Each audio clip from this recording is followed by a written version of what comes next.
there ever been something from your childhood, from your early childhood, that made a distinct impression on you, and you can remember it just as though it was yesterday, like a picture that you have seen, or a song that you heard, or something? You know what I'm talking about. Something that made an impression on me when I was in elementary school. And I don't know the circumstances where I saw this picture, but it was a picture of two young boys, and one was crippled, obviously, and he was on the back of another boy. And the caption under the picture said, "He ain't heavy, he's my brother." Be a better place, be a better world if more of us thought about the burdens we have to carry as being a blessing to someone else instead of a burden to us. As a matter of fact, that's kind of what I want to talk to you about this morning, is burdens. When I was a theology student at Southern Missionary College many years ago, they tried to teach me to preach. Now, you realize that I went there at 40 years old, so I'd already been preaching for 20 years. And there's an old saying that says, you can't teach a dog new tricks. Probably my hermeneutics professor, or my, there's another word for that, but the one who was trying to teach me to preach, he probably said, in your case, you can't teach a dog anything.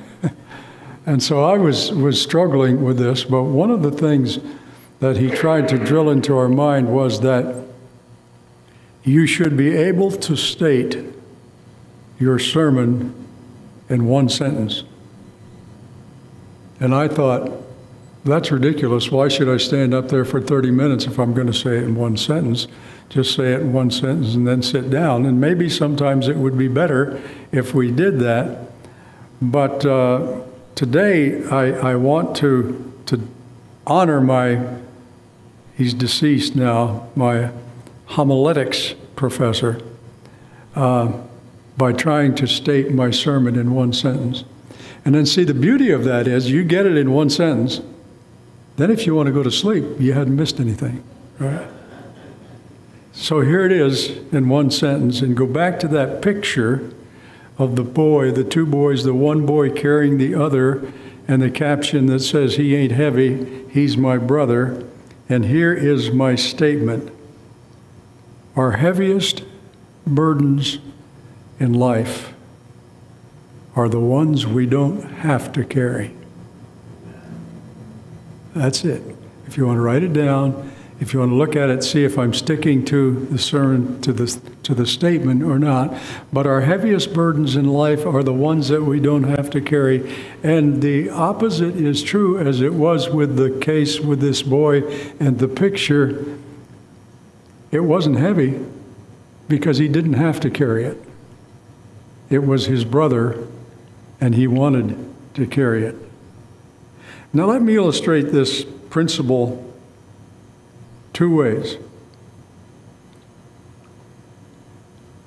One is with a story, and the other's from a text. And I'm sure you've all heard the story. But preachers do that. There's a preacher senility where we keep telling the same stories, and because we think nobody's ever heard them before, but it's all right because it illustrates.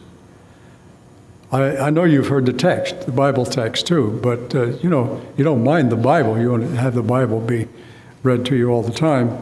But the story comes from a missionary in Africa. Now, I'm not sure that we Americans have stereotyped images of the way things are in Africa. I'm not sure that they still are that way, but at one time they were.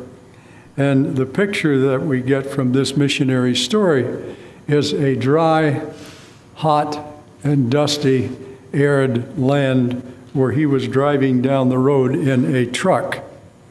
Now, for those military people here, you will recognize the term that I use. It was kind of like a deuce and a half. You know what a deuce and a half is? It's a big truck that they carried personnel on, and they had benches in the back, and you know, you could have a load of passengers in the back. So this missionary was driving down the dusty road in one of those trucks, and he saw a group of women carrying water jugs. And you know, you got the picture of that. They have the water jug up on their shoulder, and they're trudging along. And if they're on their way, the water jug is not quite as heavy, but on the way back, it has to be a burden. And as he approaches them, he thought, it would be a kind thing for me to do to stop and offer these ladies a ride. So he pulled up alongside of them, and apparently they were able to speak the same language, and he said, would you like a lift? And they said, oh, that would be so nice, because it would cut our trip down. And, you know, they were bubbling over, and they were so happy, and they clambered in the back of the truck. The missionary was shocked, however, when he looked in the rearview mirror, and he noticed that all of the women were sitting on the benches with the water jugs still on their shoulders. And he stopped the truck and got out and looked up at them, and he said, why don't you put your water jugs down on the floor?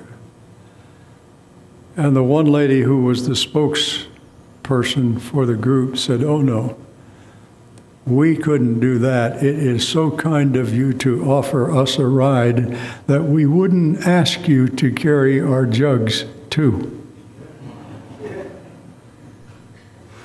A burden they didn't have to carry. The Bible text is in the Gospel of Luke. And it's found in the 10th chapter, verses 38 through 42. And I know that you've probably heard a million sermons about this story, but maybe we'll go in a little bit different direction today, maybe not. But it's Luke 10, 38 through 42. Now it happened, Luke says, as they went, that he, and that he, of course, is Jesus, he entered a certain village. Have you noticed how the Bible writers often do that? They say a certain person or a certain place. And I don't think it's designed to disguise the name of the person or the place or anything else, but it just seemed to be a style of writing in those days. He says, it happened as they went that he entered a certain village, and a certain woman. Now he does elaborate here just a little bit on who the certain woman was. He tells us her name. A certain woman named Martha. Oh yeah, I know that story, right? You know the story. Well, let's see whether we know it or not. A certain woman named Martha welcomed him into her house. And she had a sister called Mary. Have you ever noticed how many Marys there are in the New Testament? I mean, there's one passage there where it names a bunch of women. I think it's in connection with the resurrection. And there were at least 3 or 4 Marys all in the same group. It would be almost like John's, you know. Hey, John. You know, if you walk into a crowded room and yell, hey, John, 50% of the people will turn around to see who, if you're calling them. Yeah. I like to say that every Tom, Dick, and Harry's called John. But in this case, it was Mary, lots of Marys. And this Mary was the sister of Martha. Mary also sat at Jesus' feet and heard his word. Now, as I said, you know this story. You know what it means to be sitting at Jesus' feet and hearing his word. And we'll see what Jesus said about this in just another sentence or two. And here's the word, but, you know. And Rhonda reminded me a while back about a sermon I preached called "What Comes After the But," you know. And it's a conjunction, but everything that comes after that is important. Because Mary was doing what she ought to do, but Martha was distracted.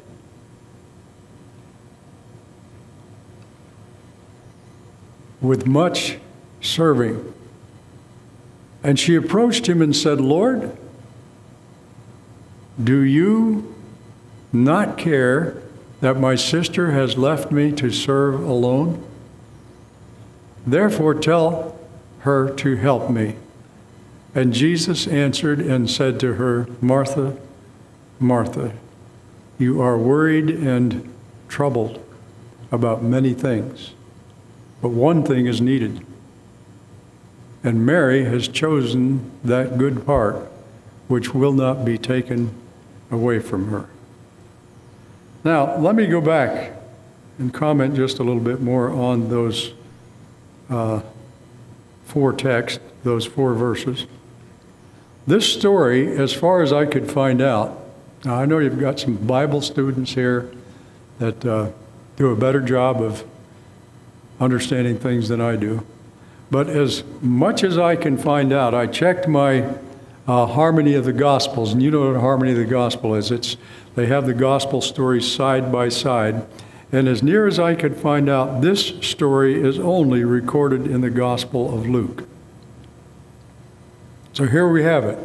But some of the other Bible writers give us some more detail to the story. For instance, while Luke only identifies the town as a certain village, John 11:1 tells us that the village was Bethany. Now, he doesn't tell us about this story, but he says that Mary and Martha and Lazarus lived in the village of Bethany. Do you know what Bethany means? Anytime you see a Beth as a prefix on a geographical place, it means house of. Jesus was born in the house of bread, Bethlehem. Bethany doesn't seem to have any significance, however, because it just means house of dates. Now, if I were smart enough, maybe I could figure out what that has to do with the story. Maybe it's just coincidental, but Bethany is the house of dates. And it says that this is a certain village. The village was Bethany, and somebody welcomed somebody into her house. Now, I'd like to emphasize just a couple of words here. This woman welcomed him. And my Bible has the him capitalized with a capital H, because the translator assumed, and I think quite correctly so, that she was welcoming Jesus. But I would like to put an emphasis on something. She welcomed him into her house. Now, we have the information from John, the 11th chapter, that whole 11th chapter about the resurrection, the death and resurrection of Lazarus. We know that she had a brother named Lazarus. She had a sister named Mary, but whose house was it? It was hers, and there was no mistake about it. I get the idea that this Martha was a very choleric person. It was her house. The other two were living with her, which was fine with her as long as they did what they were supposed to. We also learn, as I've already said from John, that she had a sister named Mary and a brother named Lazarus, and that his family and this village was to witness one of Jesus' greatest miracles. Pardon me? The passage in Luke? Luke 10:38 through 42. Yeah. But this was a place where we're going to see one of Jesus' greatest miracles. But at this point, where this is happening here, that story was in the future by a little while. So we're not there yet. But look what it says about this very strong and very capable lady. It says she was distracted. Have you ever been distracted? I was just thinking this morning, we sat back there in the pastor's office before we came up, and I saw that one of the men had a tithe envelope in his pocket. And I said, ooh, I forgot my tithe. Because this morning I left the house in such a hurry. I was trying to get it set up so Donna could watch the live stream, And so I was in such a hurry when I left, I was distracted. And when you're distracted, you don't think of things that you should. So Martha was distracted. Now let's think about that word just a minute. The dictionary says that being distracted is having the attention diverted. And you can say amen to that. You've all experienced it.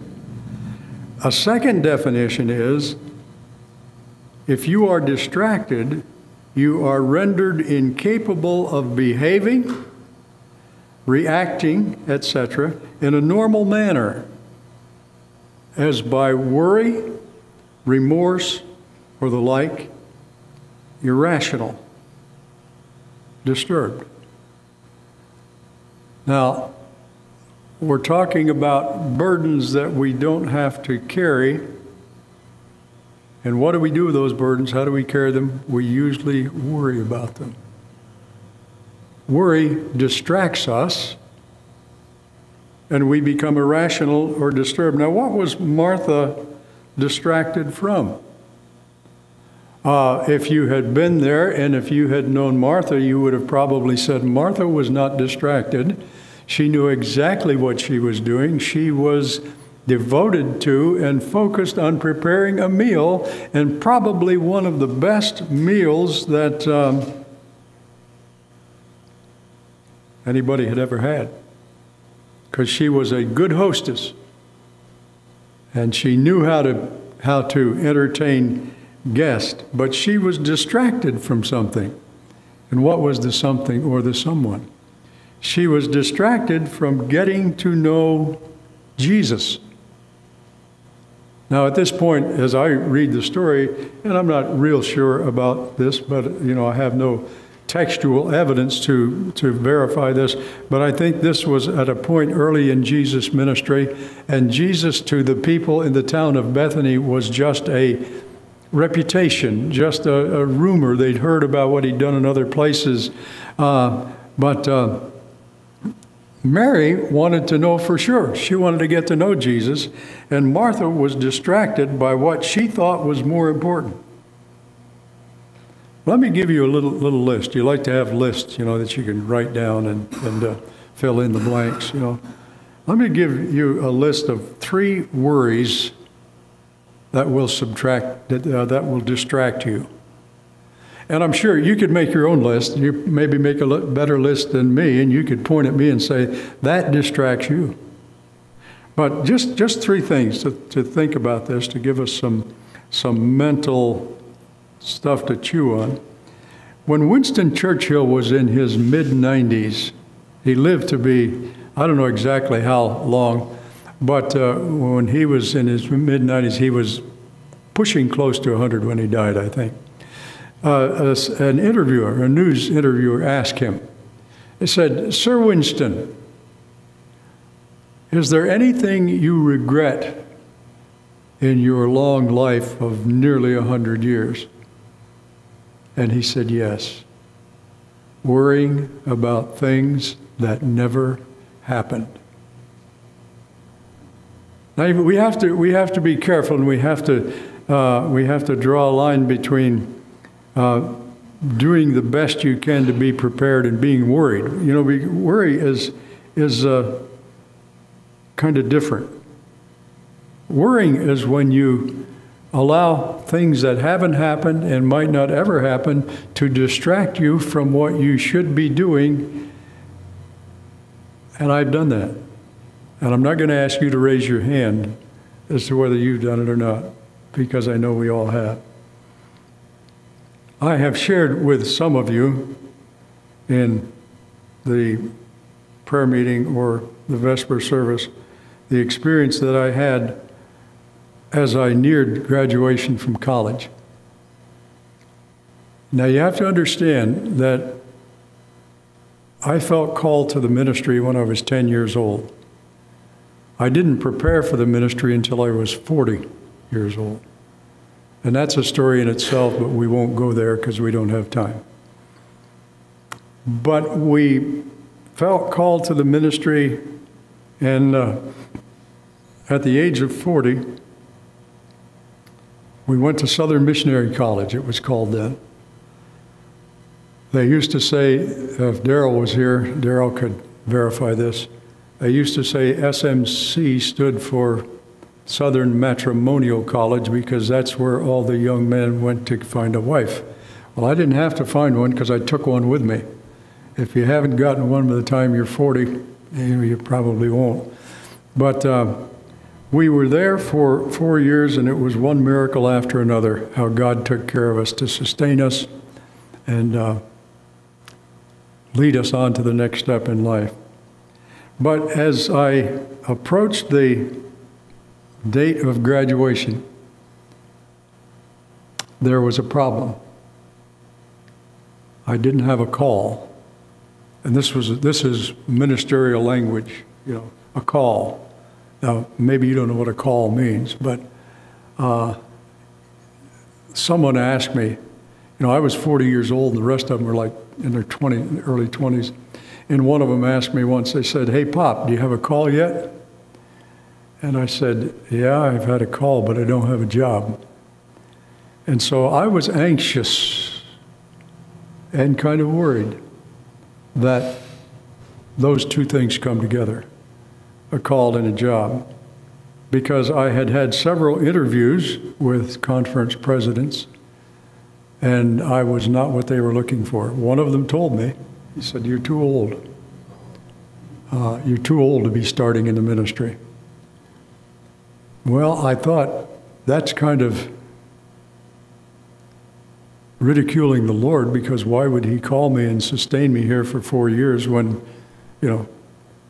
But I'll tell you, I was worried about it. I thought, what would happen if I spent 4 years in this educational institution and then I didn't end up getting a job to go along with the call? Well, Donna and I went for a walk up on a hillside park just near the college. And this was just a few weeks before graduation. And we prayed. And as I remember it, she may remember it differently, but she can't argue with me. She's not here. She's on the live stream. But anyway, we prayed and we said, "Lord, we believe you called us. We believe you have taken care of us. You've seen to it fit to, we're getting ready to graduate with no debt," which was almost unheard of. Just a little debt, and somebody paid that off for us. But we can't believe that you would do that and then let us just flounder. So whatever you have for us, if you want me to preach on a street corner, I'll do it. Now, I think the Lord has a sense of humor, and he probably said, "Yeah, I know. Yeah, we won't make you do that." But we came back from that walk. It was 12 o'clock on a Friday afternoon. I got a call from the chairman of the religion department. He said, "Could you come to my office right away? There's a conference president here that came to talk to you." And so I went to see him, and I had a job. But see, all the weeks and all the anxiety and all the distraction that I had, worrying that I wasn't going to get a job, I didn't have to carry that burden. Because carrying burdens like that distract you, and they ruin your walk with Jesus. There's a close second to that. Slightly different. But it's worrying about things that you can't do anything about. There was a small boy once at the close of the Second World War, and very close to 1950, who saw a newspaper headline when his brother brought a newspaper into the house. And the newspaper said, Russia has the atomic bomb. Now, you all don't remember that. I was a small boy, and I saw the headline, and I can remember feeling so worried, because if Russia had the atomic bomb, what were they going to do with the atomic bomb? They're going to drop it on us. One night, I didn't say anything to anybody, but one night, shortly after that, there were airplanes flying over our house.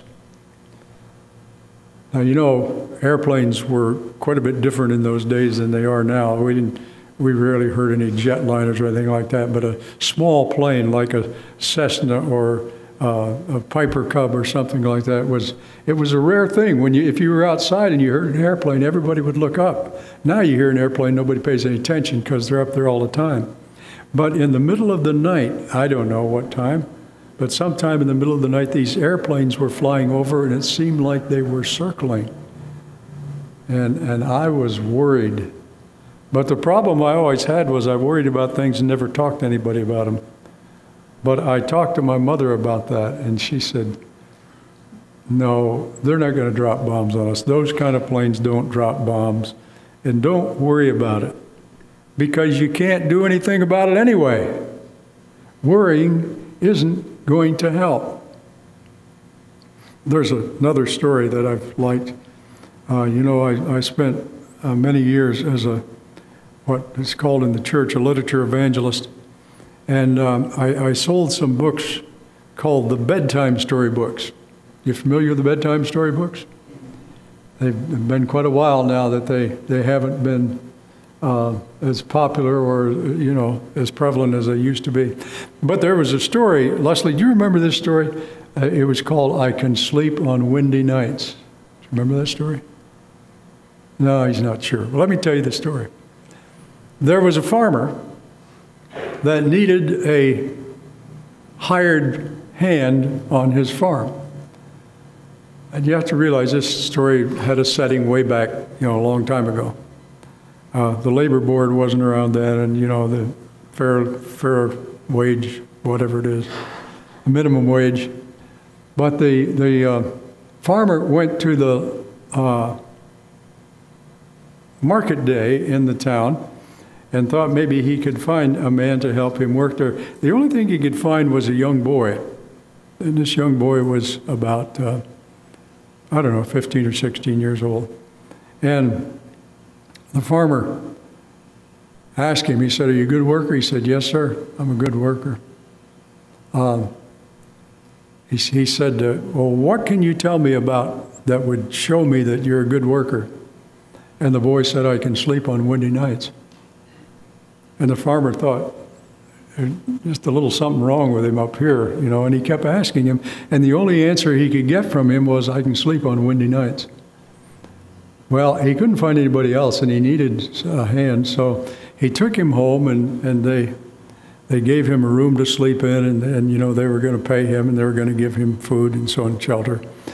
But the first time there was a windy night, the farmer jumped out of bed when he heard the wind blowing, and he said to his wife, I've got to get that boy up, and we've got to get out and make sure everything's tied down and everything is safe. He went to the boy's room and tried to wake him up. He wouldn't wake up. So finally, the farmer said, I'll take care of this guy in the morning. I've got to get out there and make sure everything's okay. So he went to the chicken house. All the doors were closed and fastened. He went to the haystack, and the haystack was covered with a tarp, and it was nailed down. The shutters were all closed as they should be, and everything seemed to be perfect. And the farmer realized what the boy meant. I can sleep on windy nights. He didn't have to wake up because he'd taken care of that. I quoted that line from Winston Churchill to a friend of mine who was an engineer. I said, Churchill said he regretted worrying about things that never happened. And the engineer friend said, that's what I get paid for, worrying about things so that they don't happen. So there's a fine line between needless worry, but what I'm talking about here is worrying about things that you can't do anything about. And the boy wouldn't worry about it because he'd done everything he could, and there was nothing left to worry about. Letting the what-ifs and the might-bes of this world distract us from the eternal realities of the world to come. You know what I'm talking about? It just popped into my mind something that made an impression on me in my early years. My mom had we call them a motto. I don't know what you call them, maybe a plaque. It wasn't a plaque in the sense of the word like the plaques that we have out here, but it was just a cardboard thing that somebody had printed something on. She had it nailed to a wall in our house, and it said this: "'Tis a short life, 'twill soon be past. Only what's done for Christ will last." See, in all the things that we usually worry about, our cars, our houses, our, this and that, they're going to burn. But the eternal realities are what we need to be thinking about. Martha's meal would soon be forgotten. And I don't think anybody today knows what was on the menu. What kind of cloth was on the table. And most people, when they read this story, and most preachers, when they preach on this story, do not give much thought as to whether or not Martha was a good hostess. All we remember is that Mary chose the good part, which will not be taken away from her. I leave you today with the words of one who had more reason than most to be anxious. The Apostle Paul goes through a list of things that had happened to him in his life. He talks about being shipwrecked, about being stoned, about being beaten, about being imprisoned. And what would you think if you'd had all those things happen to you? You'd probably be worried it was going to happen to you again, right? But Paul was not worried, and this is what he said: "Rejoice in the Lord always. Again, I will say, rejoice." When? Always. "Let your gentleness be known to all men. The Lord is at hand. Be anxious for" how much? Nothing. "But in everything, by prayer and supplication with thanksgiving, let your request be known to God, and the peace of God, which surpasses all understanding, will guide your hearts and minds through Jesus Christ." Brothers and sisters, don't carry burdens you don't have to carry. Not yet. Not yet. Don't carry burdens you don't have to carry. The hymn that I'd chosen for the closing song, and I hope I got it right, is "'Tis so sweet to trust in Jesus." There's just a minute, Nancy. You can come on up. There's a story behind that hymn. What's the What's the author's name in that? I don't have a hymnal open in front of me. Louisa Steed. Okay. Okay. There's an interesting story about her life. She wanted to be a missionary. As a young child, she felt called to be a missionary. She got sick, and so as a result of that, was not able to follow her dream to the mission field. She married, and things were going well, but one day, her husband and her little daughter were on a picnic off Long Island in New York. The story is kind of, we're not too sure of the details. One of the stories says that there was a young boy that they didn't know, but he was swimming there on the beach and started to drown, and her husband jumped into the water and drowned in the attempt to save this young boy. The young boy was saved, but the husband drowned. That's one story. The other story is that her little daughter, I think her name was Lila, her little daughter was the one that her husband jumped in the water and found, saved, brought back. But again, he died. We know that for certain. He was drowned off the coast of Long Island. The other detail that's a little bit sketchy, some say she wrote this hymn immediately after. Others say it was after several more years of disappointment and several more years of struggle, but at the end of her life that she wrote this song.